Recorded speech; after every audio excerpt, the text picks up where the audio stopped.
Special update পাওয়ার জন্য subscribe করে bell আইকনে ক্লিক করতে ভুলো না। অরিন মদ্যপ অবস্থায় মোহিনীর কাছে এসে জোর জবরদস্তি মোহিনীর সাথে এক বিছানায় রোম্যান্স করে। ওদিকে কম্পাস খুঁড়িয়ে খুঁড়িয়ে হাঁটতে থাকলে বিহান কম্পাসের পায়ে ওষুধ লাগিয়ে দেয়। তারপর তারা বস্তির ছেলে মেয়েদের জন্য একটা ব্যাগে জামা কাপড় গোছাতে থাকে তাদের দেবে বলে, আর বিহানকে বলে যদি রেশনের ব্যবস্থা করে দেয়া যেত ওদের জন্য খুব ভালো হতো। প্রান্তিকদার সাথে কি এই নিয়ে কথা বলবো? বিহান বলে তার কোনো দরকার নেই। কথায় কথায় কম্পাস বলে মা না আজকে একটু ভয় পেয়েছিল, আমি সেটা লক্ষ্য করেছি, মাকে ফোন করে থ্রেট করা হচ্ছে। বিহান বলে প্রান্তিকদা মায়ের ছেলে কিনা সেটা এবার সামনে আনার সময় এসেছে। এই নিয়ে তারা কথা বলতে থাকে।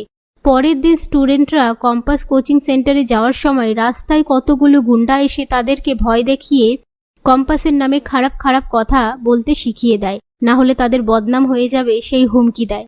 এদিকে সবাই মিলে সকালে ব্রেকফাস্ট করতে থাকে। তার মধ্যে স্টুডেন্ট আর পুলিশ বিহানদের বাড়িতে এসে হাজির হয়। তাদেরকে দেখে সবাই অবাক হয়ে যায়। অন্যদিকে মোনালিসা প্রান্তিকের ওপর রাগারাগি করে কাজ করতে থাকলে প্রান্তিক মোনালিসার মুড ঠিক করার জন্য গান চালিয়ে দেয়।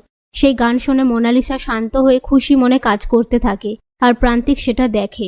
এদিকে স্টুডেন্টরা কম্পাসের দিকে আঙুল তুলে বলে উনি আমাদের দিয়ে খারাপ কাজ করাতেন, রাতে ঘরে লোক ঢোকাতেন। একথা শুনে পৃথা বলে কম্পাসের মতন একটা মেয়ের নামে তোমরা এসব কি বলে যাচ্ছ? পাশ থেকে বিহান বলে যার জন্য তোমরা এত ভালো রেজাল্ট করলে তার নামেই তোমরা এই সমস্ত কথা বলছো। তখনই পুলিশ বলে আপনাদের তো অ্যাকাউন্ট সব সিজড করে দেয়া হয়েছে, টাকা পয়সার টান পড়েছে, তাই আপনারা ছাত্রছাত্রীদের ব্যবহার করে এসব কাজ করাচ্ছেন, তাই তো? পাশ থেকে একজন স্টুডেন্ট বলে হ্যাঁ ম্যাম আমাদের দিয়ে এসব কাজ করাতেন।